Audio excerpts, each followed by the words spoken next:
Chimacum Creek gave Mother Nature the chance to show off during a recent event sponsored by the Jefferson Land Trust.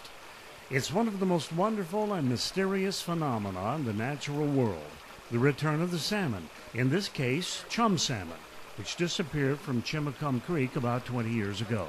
The summer chum life cycle really starts in the creek. The salmon in here right now are actually looking for the appropriate spawning gravel types. They want to find gravel that they can make little nests in called redds, and in those little depressions of the gravel they'll lay their eggs and fertilize those eggs, and then the female will cover up those eggs with more gravel.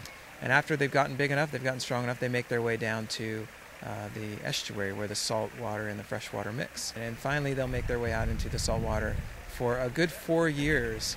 Most of those fish will last out in the saltwater area, the marine environment, for about 4 years before coming back to that same stream. About 90% of those fish that are born in this stream come back.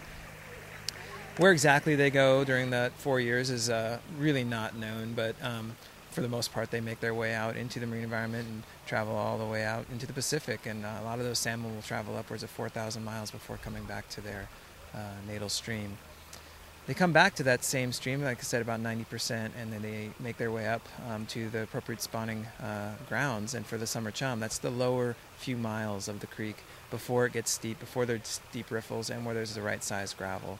Once the male has had a chance to fertilize or attempted to fertilize eggs, that's it. That's when they're done, and they slowly then pass away. They die and they decompose. And there is a great pulse of nutrients from the marine environment that way that comes up into the inland, and it's a great gift from the marine environment. The return of the salmon is particularly important to our area because salmon have been a valued part of peninsula culture for centuries. Terrence for the Port Townsend Leader Online.